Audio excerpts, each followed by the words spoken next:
decola 10, gol 5629. Hello, everyone. Good morning, good afternoon, or good evening, depending where you are in this vast world.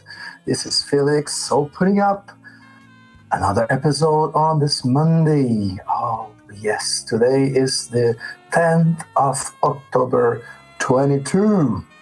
This is Felix opening up together with Guy, John, and Conrado to welcome, I would say, the most remarkable guest we had so far. Simply the current crowned Miss United States of America, Samantha Anderson. Obviously, we have to remind you and ourselves of our amazing supporters, let's say, Hangar 33, with whom we had been having a great time in the past few days when we were on our leave, on our vacation, me and Guilherme, down there in the city of Blumenau. We had an amazing time with them. And Escola Realizar Aviation School down south in the city of Torres. So get ready for your pilot career or get refreshed with Realizar Escola de Aviação Civil. So let's welcome our guest, Sam Anderson. Welcome to our podcast. It is a pleasure. Appreciate you having me. Thank you. Well, we first met Sam, me and Guy, when we were in Oshkosh 22, and we would like to hear from you. How was that? Just tell everyone, how was it when we met? I thought Oshkosh was really cool. So this was the first time I had ever been to Oshkosh. I had been to Wisconsin before, but not to the air show. So it was really cool to get to go. And I got to go with work, which is NEXTGEN Aviators. And our parent company is Dynamic Aviation, and we own a DC-3. So I got to fly in to Oshkosh on the DC-3 Miss Virginia, which was really neat. And that's how I got connected with this group, because they're also a part of the DC-3 squadron. So it's kind of fun to see the different connections that you can make, regardless of what your background is. But of course, the common denominator of all of our friendship happens to be aviation. And how was that? How was flying that machine? Just provide us with some more details on the DC-3. I will tell you that almost anything that moves, cars, planes, trains, and automobiles, I will fall asleep on. So I got to fly a little bit on the right seat of the DC-3. I was invited up and I got to sit right seat for a little while, which was a lot of fun. And then I sat in the jump seat as well, so I could listen in on the conversations and just observe. And then I sat in the back and took a lovely little nap. I love that. We were talking about that. She sat on the same seat that I sat during our flight. And I asked her, like, how was the flight? Yeah, I took a nap. I was like, no, come on. Stay awake, please. At least I would stay awake. I cannot, I can't sleep in the airplanes, but on the DC-3, I don't think it will be possible. At least not yet. Maybe one day. Sam, we have so many questions, but let's focus on the first one. So, are you a pilot for real? Well, some would argue that not for real yet, because I don't have my private pilot's license yet. I've been working on it for a long time, but I've soloed and I've done cross countries. So if the plane needs to get on the ground, I can do it. I have not finished the rest of my exams, though. How many hours do you have now? 50, 60 maybe. Oh, that's good. We're getting close. That's more than our secretary who just joined, Caio, who's over there. Thumbs up. And so you're almost finishing that up then.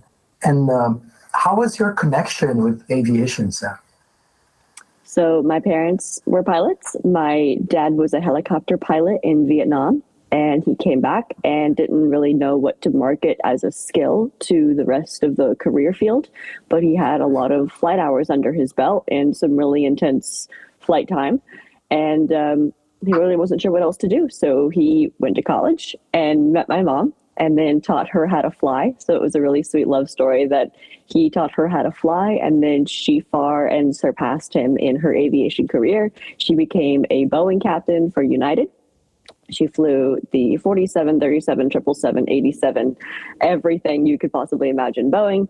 And she was a captain, so she sat left seat. And my dad was right seat, first officer for America West. And then that merged with US Airways. And then that merged with American Airlines. But all of my parents' background in aviation began back in the 80s at Eastern Airlines. So they started at Eastern. And then when that airline went under, they ended up going their separate ways and choosing different airlines to work for each other. And 16 years after they were married, I showed up. So somewhat of a surprise there. And then they said, well, we have a very established career and a life in aviation. We are not really going to let our lives change that much just because we have a kid. We're going to make this kid work with our lifestyle. So I had my first flight at 2 weeks, and I had my first passport at 3 months old, and I've been flying ever since. Oh, and my parents were my CFIs when I got my first solo, which was a big part of it as well, since they were both CFIs. Oh, that's sweet. That is so sweet. Eh? And how was it for you to start flying at young age? And just tell us a little bit about your first experiences. I'm sure you flew abroad a lot since at young age as well, right? How was that?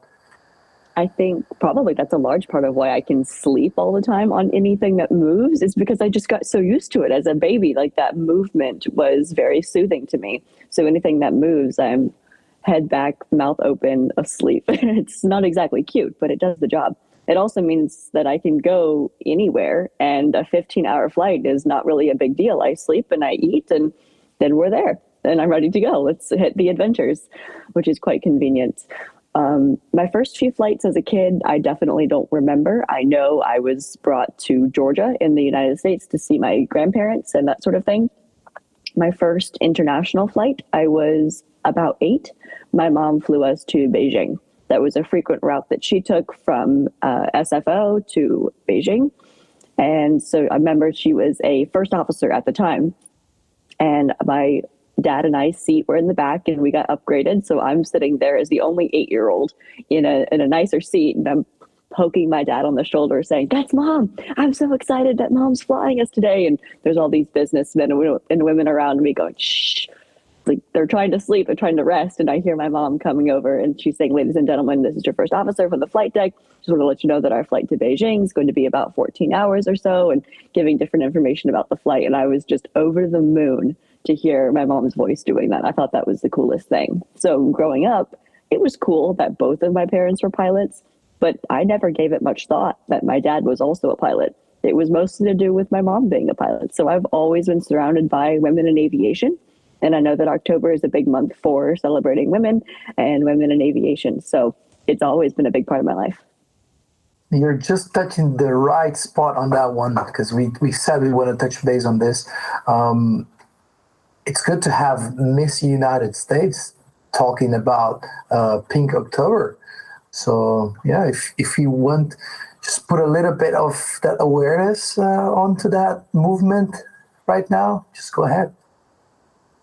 Yep, absolutely. So October is, at least in the US, celebrated as Breast Cancer Awareness Month. I really don't know how some of the celebratory months go around to different countries, but regardless of what month that it is, it's always important to make sure that you and the women in your life are getting checked regularly and whatever it is that needs. I actually have a good friend of mine last week that told me that she has breast cancer running in her family, and although she's not concerned, she is going to go in even at 25 and go for a baseline exam to make sure that she can stay healthy. So I'm fortunate enough that it does not run in my family, but making sure that you are regularly tested and examined is always a big part of your detection and your recovery, because breast cancer is very treatable, fortunately. So early detection is absolutely key. So make sure that you do that, which seems like a weird sentence to say when I'm sitting in a room with a bunch of men, but hey, breast cancer affects men as well. So let's just touch on that too.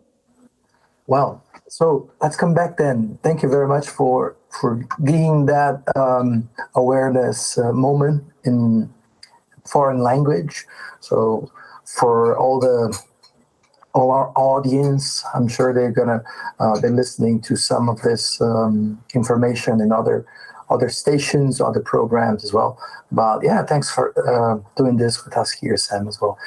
Right, let's talk a little bit about being the Miss USA. How does that start, or how's the process? And it's long and arduous. And I started pageantry when I was I was about 13, I'd say.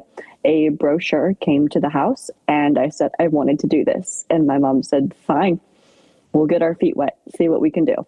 And I fell in love with competing. The girls that I met were incredibly friendly, very welcoming, very sweet, and very accomplished. You would not believe how many young girls have already written a children's book, started their own nonprofits. And these are young tweens and teen girls. And it only gets more impressive and more competitive the older that you get.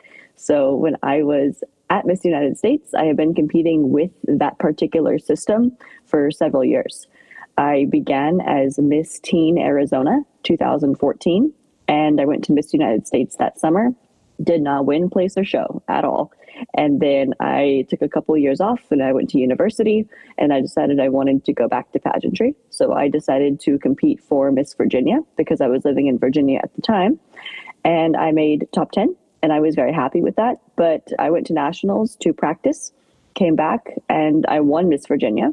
Went to nationals at Miss United States and made top 10 at the national stage, which was a great goal of mine. That was what I had in mind. And I took the year 2020 off because we were all dealing with the pandemic and I was finishing my graduate school. I have my master's in Montessori education. And then I decided one more time to try for Miss United States. So because I still have family and property in Arizona, I could compete under my home state. And I threw my name in the hat one last time and I won Miss United States after almost 10 years of trying. It was one of the coolest years of my life, one of the coolest moments ever to hear my name called. And I always pose the question, what would you do if you had 1 year to do everything you've ever wanted to do in your entire life? It's sort of like the Tim McGraw song, if you listen to country at all. It's like, live like you were dying. And I don't necessarily think that I am not going to have life to live after this year, but I get 1 year to make the most of it, and I have. So I made a goal to travel 100,000 miles, visit all 50 states, and continue to work for and advocate for women in aviation. And I have done all of those things. So now next week, because it is October already, I have to give up my crown and crown the next girl. It is somebody else's turn to have the best year of her life. And while it will be sad, I'm also really excited to hibernate. I plan to sleep as much as possible and recover a little bit from this very incredible, but very overwhelming and very big year that has caused a little bit of stress, but it's good stress because I have jumped about this for almost a decade. And that's amazing. You said about advocate for women in aviation. I think that was your main subject during your Miss United States. Can you tell us about something about that? Yeah. So as I mentioned, my mom was a pilot, and she was among the first few classes of women to be hired by a major airline in the 80s. I believe her hire date was 1986. That sounds about right. When she was hired for Eastern Airlines. And that was kind of uncommon at the time. And believe it or not, that's how she met my godmother and all of these other women. So of that group, that class of women that my mom went through, there's about 20 of them. 19 of them are still living, and they get together every year for a ski trip and a gathering. And I'm continued to be invited every year, and I get to fellowship with other female pilots, which is really cool. But because my mom had to fight really hard to be taken seriously as a woman in aviation, folks laughed at her and thought she was a flight attendant and all sorts of different sort of mean and snide comments towards women in aviation. And she practically handed me my first solo because she said, I want to make it easier for you. And that's with anything. I mean, when somebody invents something new, it's because you're trying to make it easier for somebody else and make it easier for your own life. So showing appreciation for those that went before and paved the way and were trailblazers is wildly important. And the fact that this was the 80s, that's not that long ago at all. especially since there are women that have been in aviation since World War II and before. The women Air Force service pilots were a large part of trailblazing a path for women in aviation, and it was deemed the female experiment, as if we weren't going to be able to fly. It was out of absolute necessity that they were allowed to fly. And many of their male counterparts wouldn't fly these planes because they thought it was unsafe. And there's no better way to get us as girls to do something than by telling us that we can't do it. So the guys told us we couldn't do it, or at least the women in World War II. And they said, well, I'll show you about that. And they did it. So for them to be welcomed, or at least allowed into aviation back in World War II, and then completely forgotten about for another 40 years, only for my mom's generation to be not even so much welcomed in, but to at least have a place in aviation, and her make it so easy for me to be a pilot and be advocating for that. So a large part of my year has been advocating for women and diversity within aviation. So making sure that other young girls, even though they may not have been told that they can't, nobody has told them that they can't. So even if I'm one person telling them that they can, that's wildly important to me. And Sam, how do the other girls find you as a pilot? I mean, I'm curious about it, among you, during the competition, you talk about it. What do they say about it? Usually they know who I am. So I was in Dallas and I got off the plane with my crown box and everything because I travel usually with it. And they said, wait, are you Sam? And I said, yeah, it's nice to meet you. I'm Sam. How's it going? And they go, wait, you're the pilot, aren't you?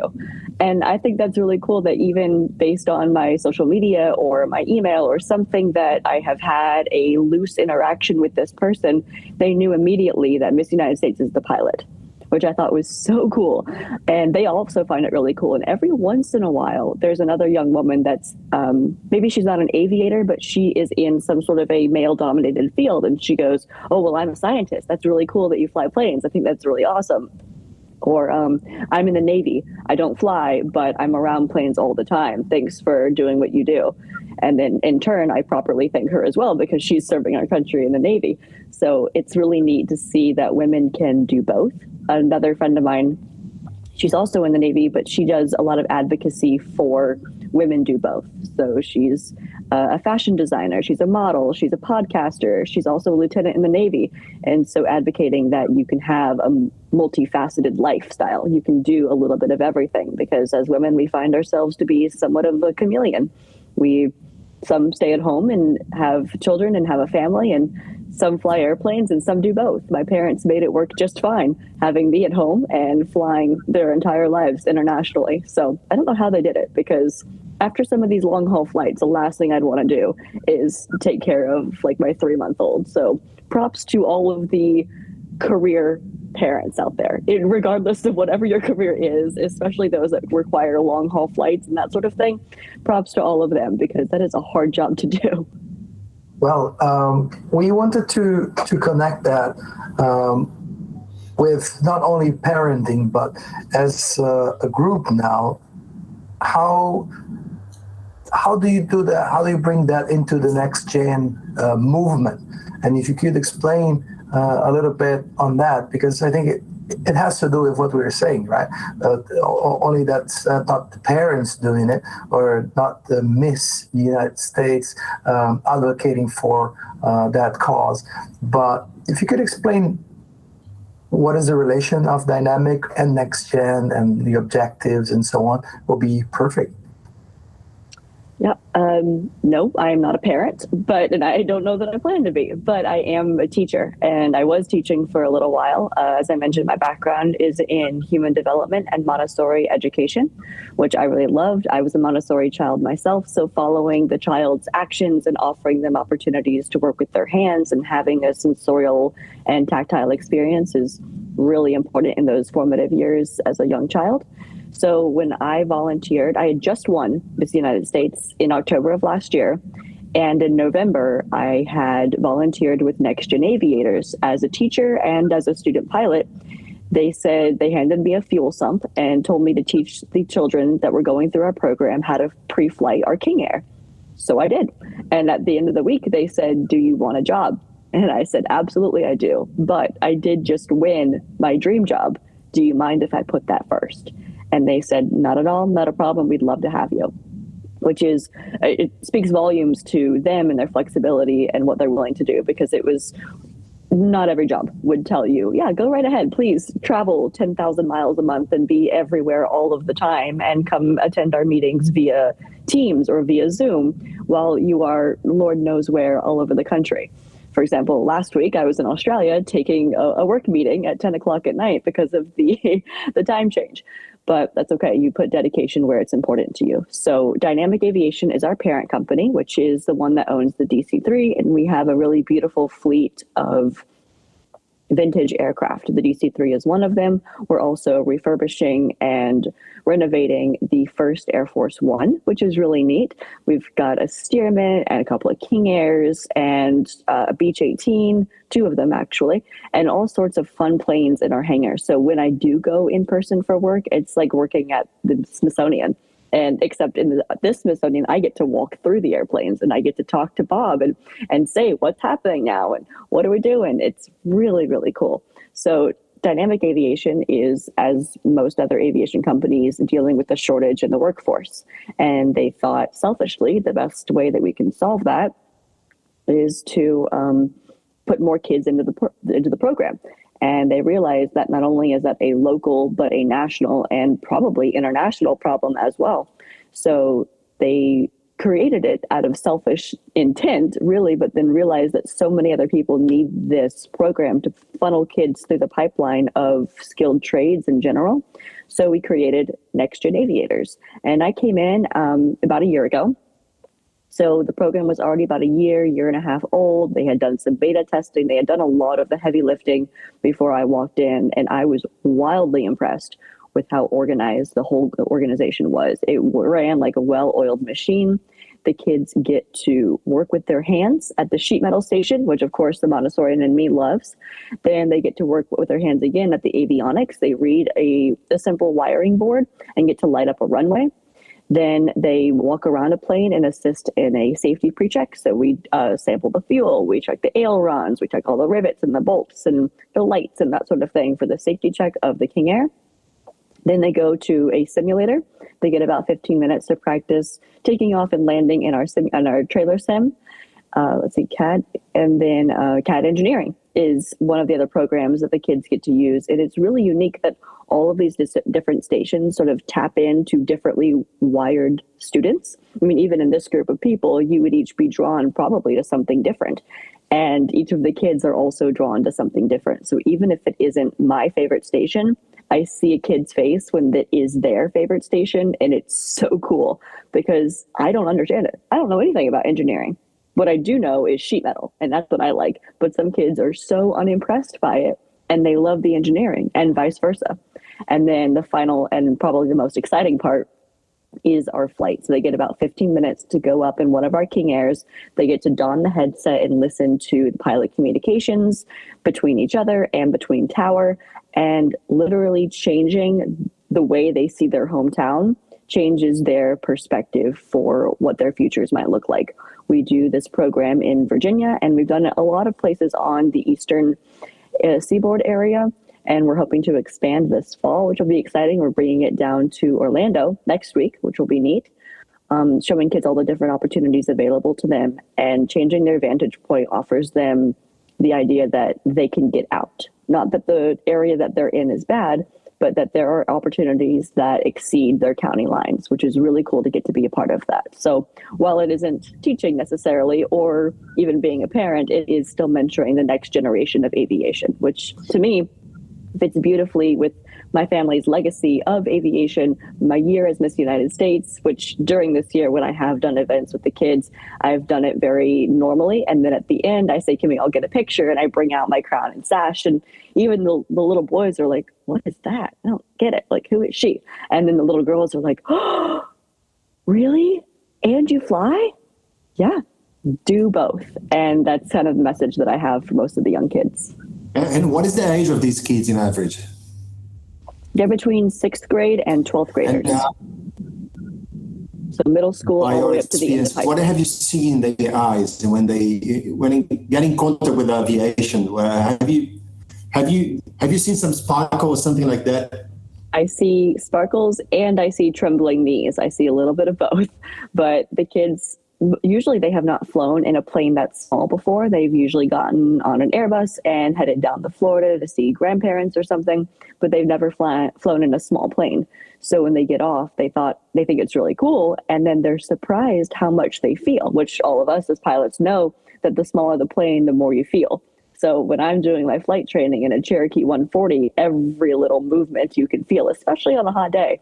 And these kids for the first time are getting in a little 8-ish seater plane, and they feel every little movement, which some of them find it really cool and some of them find it a little bit terrifying. But either way, you've uncovered something in them. What that something is, you might not know until the end of time, but we have our metric for success is if at least one kid comes up and says, I am something. I am a sheet metal mechanic. I am an engineer. I'm a pilot. I'm a first officer. I'm a flight attendant. I'm something because of this program, then we've succeeded.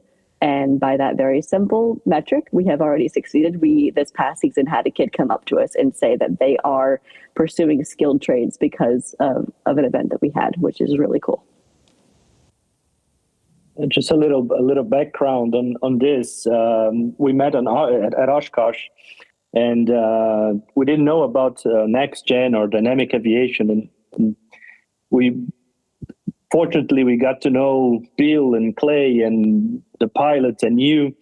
And I think it was the last day. I think it was Sunday that we went to the NEXTGEN booth, and we were impressed by everything.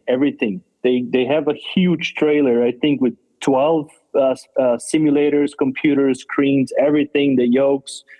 They had also wind tunnel to show the effects of the wind on the wings. This runway that they have to find the path and connect for the runway to line up. And it was amazing. I was impressed. I've never seen anything like that before. It was really, really, really cool. Do you know any other, I don't know, kind of association or movement like NEXTGEN in the US? Do you know any other? I know that there are programs aimed at influencing the next generation of aerospace, of flight, of something. But every time I explain this program to a potential partner, they always say, oh, well, hasn't that been done before? And it likely has, but not to the extent that we've done it. So really, I'm not that familiar with them because NEXTGEN has been among my first experiences. Now, there are like Girls Can Fly days where a local airport will open up its FBO and a bunch of volunteer pilots will come through and offer first flights.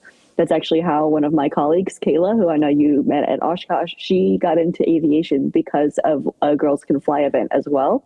So there are opportunities typically aimed at including more people and diversity within aviation. So there are events that do run, but most of them are volunteer based. And this is actually a partner business model. So that is, and it's a 501c3 as well. So it's a little bit different, but there are other programs that are available. Yes.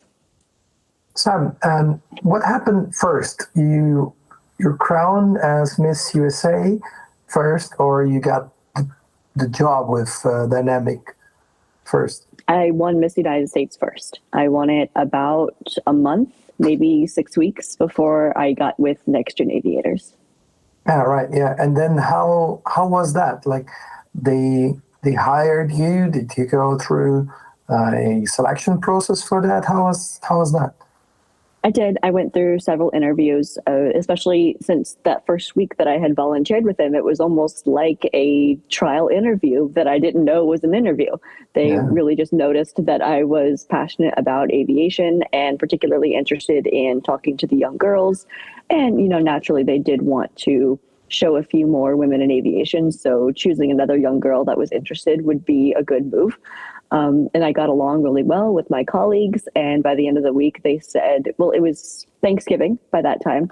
So we took a sort of a prolonged interview process so that we could all enjoy the holidays and that sort of thing. So by the time I had gone through the interviews and the tours and met with our CEO, Michael, it was late February, early March of the next year. So I have not been with NEXTGEN Aviators for all that long. So there's another takeaway for our audience. Guys, remember, since the first moment, you were always under scrutiny. They are always checking you, and if you are hireable material, let's say, just go on and give it all your passion since the first moment, because they might eventually hire you, and then you get up to have a good nap on a DC tree every now and then. Yeah, I guess so. Yeah. Sam, Felix just said passion, and I think it's really how can I say that? I wanna talk about a dream. Since we all were young kids, we always dreamed about being a pilot. And being Miss United States also was a dream for you. I want you to speak a little bit about having a dream and setting that goal and realizing that dream. How do you keep that dream alive, and how you set your life around that dream to make that dream come true? Either being a pilot or Miss United States, how is that for you?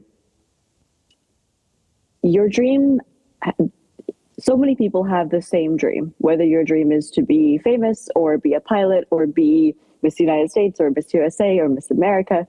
Everybody has a dream, and each year there are a finite number of dream opportunities offered. For example, at Miss America, there's one Miss America a year. There is one Miss United States a year. There are probably a couple hundred pilots, couple thousand pilots hired a year, but at what level? Are you upgrading from right seat to left seat? Are you being hired by a regional airline, and that's your first step in the next dream? That dream has to come true for somebody. So why not you? Was kind of the way that I looked at this. So I realized that I was walking on that stage with 35, 40 other very accomplished young women, some of them actually in my top 5. There was a young girl who works for autism advocacy. There was a woman who had been diagnosed with and survived breast cancer. There was a woman who had a brain injury and forgot her entire life and had to restart again. There was a woman who worked for women in STEM and STEAM, and there was me, a student pilot. And that's just the 5 that made top 5. There were 35 other women that were very accomplished with just as powerful stories. So it is sometimes discouraging, and you kind of wonder, is this going to be my dream? Because listen to all these other girls. That's awesome. And it's human nature to compare yourself to your competition. That's okay. That's what pushes you to do better, and it pushes you to perform your best. It also can make you feel a little down sometimes, but realizing that that dream has to come true for somebody. So why not you? What can you do to try and make sure that your odds are better than your competition? So for me, going to Miss United States, that meant I was preparing my swimsuit. I was preparing my walk. I was preparing my interview, my dress, my performance, my conversation with the judges, and all of that. Even for nationals that's happening this week, there were girls that interviewed for this job that I have. They interviewed for it last week. So the interviews have already happened for my job that is mine. It's kind of weird knowing I'm going to be replaced at the end of the week, but that's okay. I've had my time. It's been really fun. But your dream, I don't know how else to say it. It's got to come true for somebody. So why not you? That's the biggest thing that I can think of. Yeah, because I think when we start in aviation, we have a lot of friends that they ended up giving up because it's really hard. It's not easy. And this was one point that I really want to touch, that if you really believe, you can achieve. And as you said, it has to come true for someone, right? So why not me, or why not you? So that's amazing. And I've seen, so a big part of my story with aviation is that I lost my parents when I was in high school. My parents died in a plane crash. And it took me about 8 months, but I got back in the cockpit of at least a small plane. I flew a week later, anyways, to get to the funeral in Georgia. But I got into a small plane with my adopted dad, in about 8 months after the crash. And it was one of those, my parents felt this draw to the air, to the sky, to flying, to travel, to being free. And they left me doing it, which was sad and annoying, and I didn't like it, but that was something that we all shared. Our love for aviation, our love for travel, our love to be flight instructors, our love for something. And so I always felt like it would be doing a disservice to myself to be so scared of something that I loved to never do it again. And I think it makes me a better pilot, more vigilant, less complacent. And accidents happen and they're awful. And sometimes there's no avoiding them when things happen, but you can do everything you can in your power to be a hypervigilant, very careful pilot. And so I think while it scares you sometimes, it also provides a healthy fear of what you do. Same thing if you were a sailor. There is nothing wrong with having a healthy fear of the sea. There is wildlife that we don't know. There are icebergs we can't see.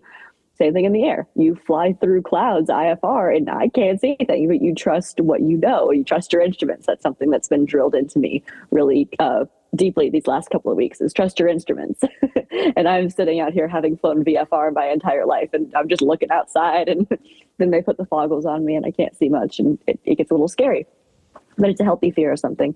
So the dream that I had, it scared the crap out of me, losing my parents in that way. But it makes you better, I guess. And so that's a dream that I'm going to continue to carry on because it was my parents' legacy to fly.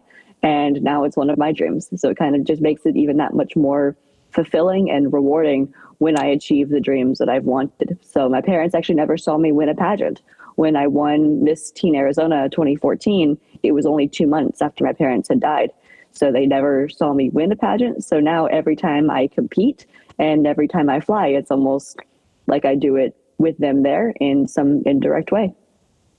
I reckon this is a pivoting moment for our audience now that they're getting to know you a little better and listening to your stories, to your story for the first time, because that happened to me and Guilherme when we first met you as well. So as Guy is a bit of a Google freak, and he was like, man, did you just realize that we met Miss United States? I was like, to be honest, not, because she's so down to earth, so grounded, so humble. And Guilherme moved her to the other side of the airplane to take a picture, and I was like, it was such a like a normal, like regular aviation show moment that we didn't realize. So we're gonna confess here that we went on and we Googled your name and just to understand a little bit more about your background. And we had that pivoting moment ourselves. When you say that, oh yeah, you became a pilot because your parents are pilots, everyone will just turn and say, well, that's so easy, what is the challenge there, right? But when you tell us this story and this moment of resilience and all these fears and traumas and everything that you had to go through to become who you are today. And when they realize, and when we realize, like all of us, like me and Guy, that day when we were in the university there in Oshkosh, we just thought, wow, this girl's been through a lot of shit. Like, imagine. And then there she is, doing the best of what she can and, providing with all these people with a lot of smiles and positive vibes and good things.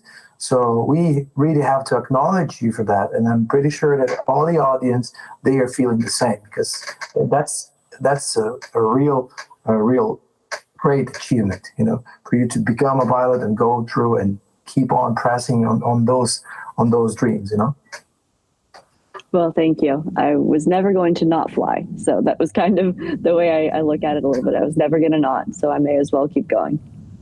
But you know what? I love the way you make things look very simple. Listening to you, it feels like, I don't know, I'm in peace, That's very nice, because your approach to life is like that. You make things look very easy. And you go through deep waters, looking at the bright side, which is, I think that's a learning lesson for all of us. Every one of us go through a lot of shit eventually. And I think this approach is amazing, and it's an opportunity for all of us to learn from someone like you, that we would never expect. I haven't Googled you yet, but Nice, I want to do that. Yeah. Two of us here. because I love this surprise, and I'm pretty sure our audience, most of them that are listening to us now, they are getting to know you right now, like very raw. And what I can hear is something fascinating, and you are a very fascinating person. That's amazing. And I'm very curious to know about your goals in aviation. What do you see yourself doing in aviation in the near future? That's an excellent question. I have been asked my entire life, do I want to go airline like my parents? And some days the answer is yes, some days the answer is no, because of all of the turmoil I experienced as a child of two international pilots. They always flew, and that was a lot of time away from home. So if I chose wanting a home life, that was going to make it a lot more difficult. I also saw my dad go through 3 different airline mergers in the matter of just a couple of years, from U.S. Airways to from America West to U.S. Airways to American, and then my mom with United and Continental. And then I wasn't around for when Eastern went under because I'm a little bit too young for that, but they were around for that. And so knowing the volatility, I suppose, of your job and what that could look like. And I remember when they lost their pensions as well. So there was a lot to be said. And no job is without any grievances. So it would be stupid to look for a job that's going to be perfect all of the time. But how much more do the goods outweigh the bads? And I think flying is a good that outweighs most of the rest of the bads. So I am considering going airline at least. I think it would be pretty cool to do that and be even more so like my mother than I already am, which sometimes is a good thing and sometimes not so much. But I am considering going airline. I have thought also about becoming a flight instructor and also following in their footsteps in that way and teaching the next generation of aviators, because I have been through about 5 or 6 different flight instructors and over my years, my parents included, and then several others while I was in college and pursuing different flight training. And I've been fortunate enough to have almost a 50-50 split with half women, half men. And so I thought it would be really cool to also advocate for the next generation of aviation, as well as the next generation of girls in aviation, to be another friendly, familiar female face that they have to mentor them. So I've thought about being a CFI. I've also thought about going airline. So they're both options. But I think for now, let me just get through my PPL and my instrument, and then we'll talk about it later on. One of the big reasons why I'm so far behind, and that I will argue that you're never behind, you're right on time, you take your own pace, everybody takes it as long as they possibly need it to. I have a pilot friend of mine, it took her 14 years to finish her PPL. So my 8 years is looking pretty good right now. But my logbook starts when I was 8 years old. My parents were CFIs, so anytime I flew with them, I got to log that time. And so I'm the only 8-year-old, I think, that was learning how to do steep turns and stalls. But as I got a little bit older and I did it more seriously, then my parents endorsed my first solo when I was 16. Then they died 8 months later, so I took some time off. And then I went back for my second solo in 2018. So 4 years after they died, I went for my second solo. And then it wasn't until I was after graduate school that I wanted to keep flying again. So I went back to flight school for a 3rd or 4th time by now. And a month in, I won Miss United States. So I am now traveling an average of 10,000 miles a month and then some. So it's kind of hard to make any advancements in my flight training. It's sort of a staying current and just getting up in the air whenever I can. But once my year is over, which is, again, very sad, it's next week. But once my year is over, I will be in the cockpit multiple times a week, ready to go. And my hours are ready. I'm studying for my written as I have the time, like in different layovers. I'm trying to do some studying. So I'm getting closer, and I'm hoping that by the beginning of next year, I'll be done. That sounds like pretty busy months ahead as well, even though when you're going through another type of career, right, after this 12 months of Miss. But I'm pretty sure you have a very clear and well-defined target to pursue, and this will be good and easy. So one last question. I bet you had, and you just told us about some of your experiences and like moments of, check rides or going solo and being accepted or going through the selection process of being Miss. How could you give us a little bit of advices on stress management and the management of your feelings and the things that go through the head of all of us in special moments like that when you're in certain evaluation or special moments? I will say that I am married to my calendar. Guy knows this because I put it on social media every once in a while that I am sitting at my gate looking at my emotional support calendar, and I have it sitting right next to me in my hotel room. But keeping organized and staying that way with whatever it is that works for you is the thing to do. I learned how to do it in high school. I don't know how I learned. I guess I had a class or something on keeping an agenda and learning how to do it. And ever since then, to this day, I still keep a paper calendar. I've got a Google Calendar, but a paper calendar is the way that it goes. I am a little bit of my father's daughter in that way, a little bit old school. I carry around a yellow legal pad, a pen, and my calendar. And that's the things that go with me all the time. So it's kind of funny seeing sometimes the nuances or the tendencies of my parents in me sometimes. And usually it makes me smile. But the emotions of stuff, I find that this year, even in anything that you do as a pilot too, like you have a good landing or a bad landing and you're like, oh no, everybody's looking at me. I don't know what to do. And I have lived a whole year of, oh no, who saw that? And why did I make that mistake? Picking the things to care about. You can't care about nothing and you can't care about everything. And I'm learning that one very slowly because I do care way too much about everything. But picking your battles basically is figuring out what things are important enough for you to put enough emphasis on that are a big deal. And what's a big deal to you is not going to be a big deal to your colleagues or your friends or even your sibling.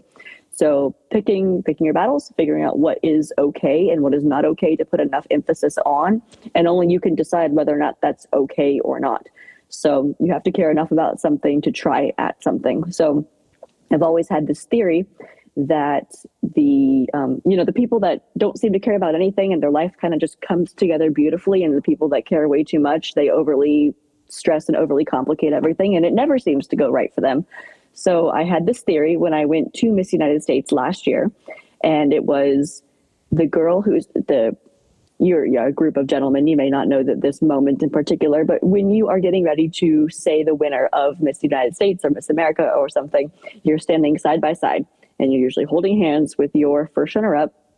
And I have this theory that every time I watch it, I look for the girl that is the most calm. She is nervous on the inside. Everything's shaking, but she's calm on the exterior because she's confident in the performance that she gave.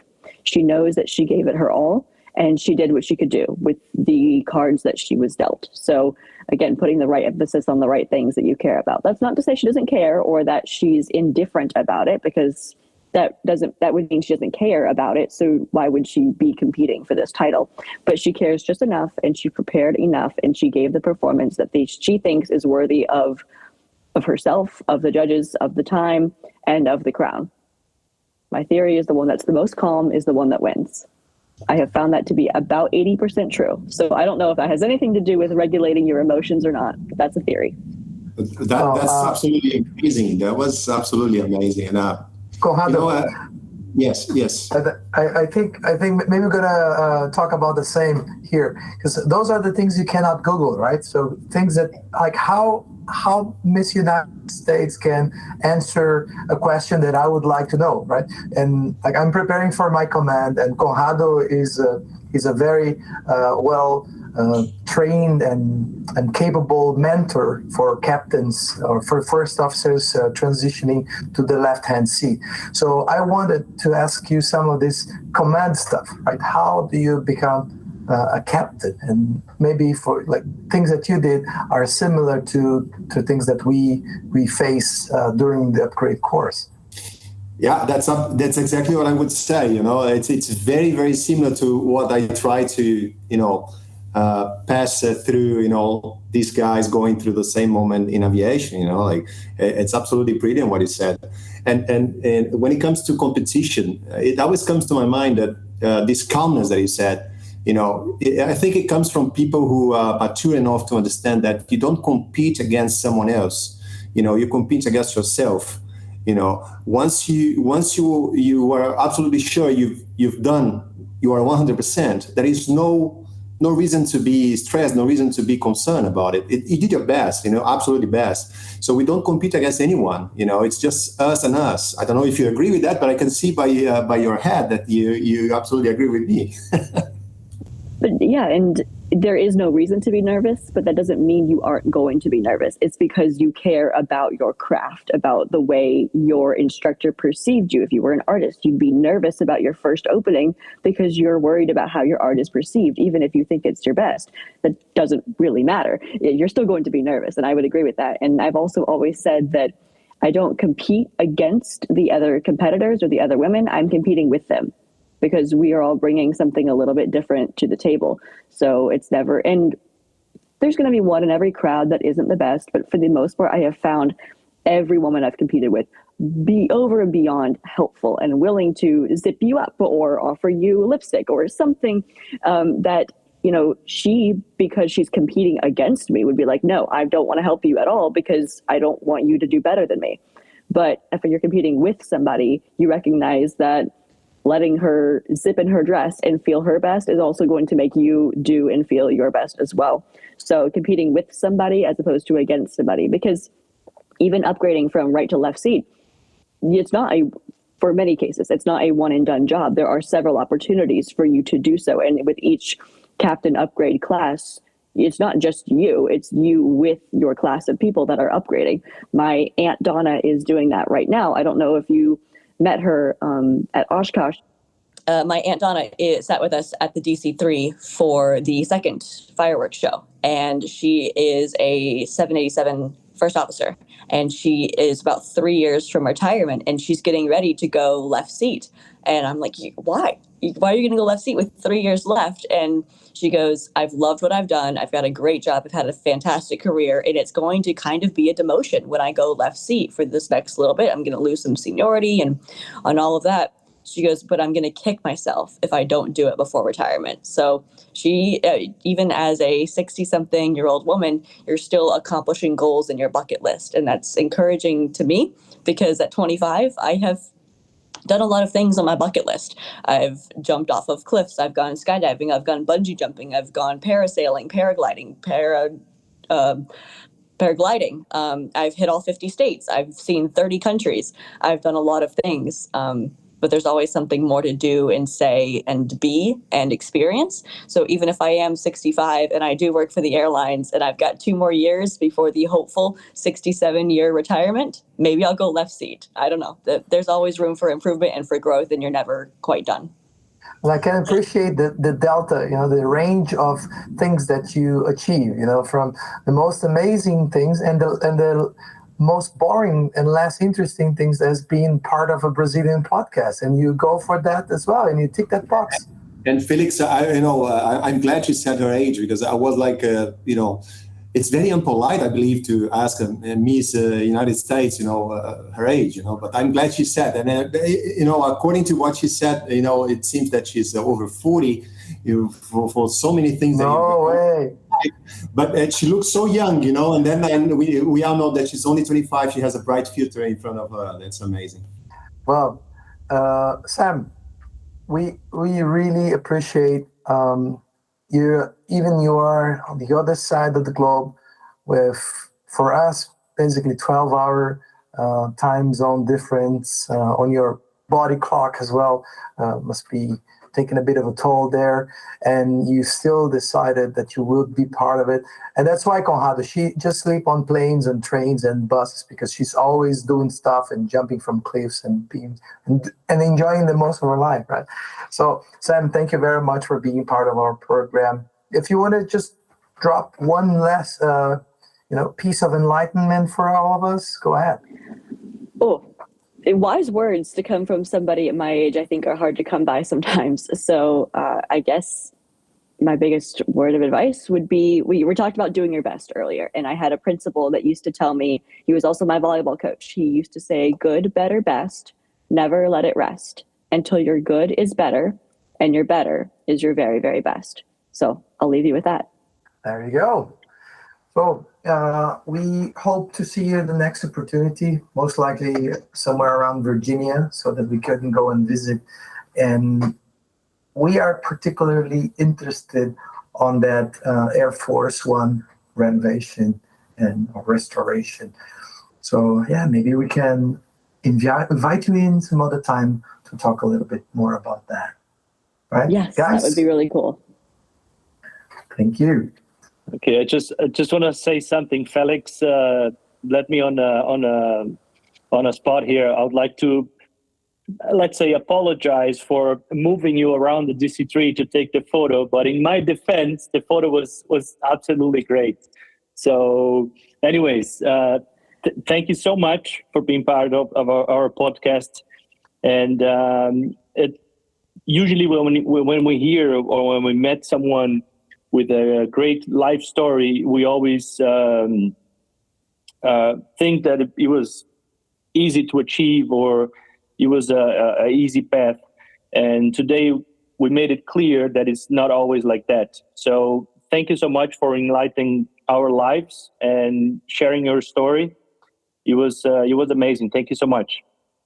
Well, thank you for having me, and it was a pleasure to meet both of you again at Oshkosh, and I look forward to seeing you either at your next layover in Dulles or at the Bridgewater Air Park when we get to come through. And of course, the invitation is extended to all of the rest of you as well. I know as aviation nerds, seeing a DC-3 and the first Air Force One and a Stearman and a Beech 18 are really hard to come by, especially all in the same room. So we'd be honored to have you at any time you find yourself around. And again, after this month, I'll be around a whole lot more, so I'll be able to be your tour guide then. Perfect. Thank you so much. Here's a last shout out to our supporters, Hangar 33 and Realizar, Escola de Aviação Civil, and of course, a big hello to all of our friends in Dynamic and NEXTGEN. This is another episode, and I hope you enjoyed it. And please go ahead and hit that like button, subscribe to our channel, and share this with your friends so they can learn a little bit more about Sam Anderson and the Miss United States. All right, thank you, and see you next week. Bye-bye.